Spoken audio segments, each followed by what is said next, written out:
Hello everyone, in this lecture we will discuss about types of reaction and the basis of reversibility. There are, on the basis of reversibility, there are two types of reaction. One is irreversible reaction and the other is reversible reaction. Irreversible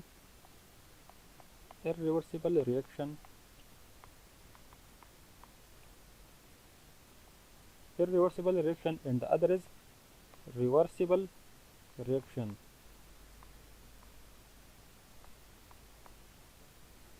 Now, what is irreversible reaction? In irreversible reaction, the reactant are completely converted into product. Reactants are completely converted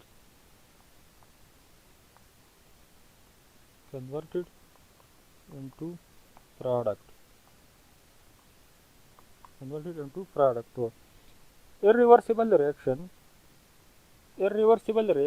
In irreversible reaction, the conversion is sometime it is 90%. Sometime it can be 90% conversion. The conversion can be 80%. The conversion of reactant can be 70%. It depends on the reaction. Sometimes the conversion can be 98%.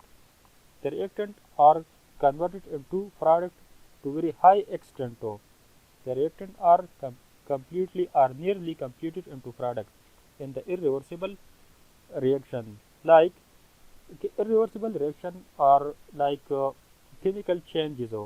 As we have already discussed that there are physical changes and chemical changes. So chemical changes are nothing but these are chemical reaction, and these chemical reaction are denoted by chemical equation. For example, combustion of coal or combustion of carbon in the presence of oxygen produce carbon dioxide gas. This is an irreversible reaction. Similarly, neutralization reaction, the reaction of acid with base HCl plus base like NaOH, these produce salt and water. These are like irreversible reaction. Similarly, in irreversible reaction, A converted into B. This is the general irreversible reaction. In irreversible reaction, graphically it is represented like this. Suppose the concentration of A is like this. The concentration of A here is decreased. Suppose A is converted into B. In irreversible reaction, the concentration of A decreases, while the concentration of B increases. This is irreversible reaction. These are the concentration of A and the concentration of B. Here the conversion is up to 90 or 98% or sometimes 99% conversion can be occur. Now these are irreversible reactions. They cannot be reversed. Now there are some reactions which are called reversible reaction. Reversible reaction. In a reversible reaction, when at the start the reactant are at higher concentration and when the reactant converted into product, the product molecule combine and form the reactant again in the irreversible reaction. For example, A plus B was at higher concentration at the start of reaction. Now when A and B combine and it form C and D. Now when the concentration of C and D reach to some specific concentration, then after that concentration the C and D molecule will combine and they will form the reactant again. So the reactant molecule combine and form product. Similarly, at the same time the product molecule are combining and form the reactant molecule at the same time and at the same rate. So this type of reaction is called reversible reaction. These can be reversed. These show the reversible reaction sign. These are double arrow. These show that forward reaction and backward reaction are occur at the same time. This is symbol for forward reaction. This is for the backward reaction. In the forward reaction, the C plus D is produced, and when the concentration of C and D reach to some amount or some concentration, these molecules combine together to form the reactant, and this will be called reversible reaction. In the reversible reaction, this is shown by the backward arrow. This is the forward arrow. So these are two types of the reaction which are occurring at the same. These are occurring at the same rate. There are various examples of reversible reaction, like for example water. Suppose water which is in liquid state. Now suppose this is water, this is a beaker, and there is some molecule of water, there is some liquid water present in it, and suppose we heat it.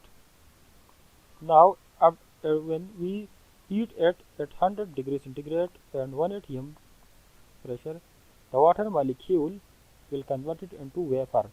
These vapor will exert some pressure on the surface of the container.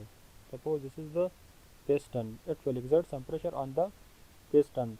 Now when these vapor exert pressure on the piston, at the same time when these vapor stick with the piston, they will lose or release some of its energy and will convert it into the liquid molecule again, which is called condensation. So the molecule will condense again. So at the same time the evaporation and condensation rate will become equal, and a dynamic equilibrium will reach. The dynamic equilibrium means, suppose this is heat, and this was the container, and this is the water molecule, the liquid water molecule. This is the liquid water molecule. Now at 100 degrees centigrade, these water molecule will convert it into vapor, and they will stick with the surface of the piston. These will stick with this surface of the piston. Now when they stick with the surface of the piston, they will release some of its energy, and when these molecule release its energy, they will convert it into liquid again and will condense. So these are the condensed water molecule. These are the condensed water molecule. These are the condensed water molecules. So a time will reach in which the rate of evaporation will be equal to the rate of condensation, and this stage will called dynamic equilibrium. The system will be in this case in the dynamic equilibrium. So the liquid water molecule, when heat, it will convert it into vapor, water vapor. It will convert it into the water vapor. Now when they stick with the surface of the container, they will release some of its energy, and when their energy release, condensation will occur, and as a result of condensation, the liquid molecule of water will be produced. So when these gaseous or vapor of the gas when these water vapor stick with the surface of the container, they will lose some of its energy and will convert it into the liquid water molecule again, and this process is called condensation. And this process was called evaporation. When the water molecule was heated, this was heat at 100 degrees centigrade and 1 atm, it will form some water vapor, water molecule. So this is the vaporization, and this is called the condensation. Now a stage will reach in which the evaporation or vaporization of water will be equal to the condensation of the wafer molecule. So this stage is called dynamic equilibrium. Dynamic equilibrium. The dynamic equilibrium means that the water molecules are moving but at equal rate. A dynamic equilibrium. In static equilibrium, the system is at static state. The system is at rest. In static equilibrium, the system is at rest. Is we have studied in physics already. So in dynamic equilibrium, the molecules are in motion but in opposite direction and at the same rate. So the rate of vaporization is equal to the rate of condensation, and this process is called dynamic equilibrium. This was the rate of evaporation, which is equal to the rate of condensation. The length of the arrow show that the rate of evaporation is equal to the rate of condensation, and this process is called dynamic equilibrium.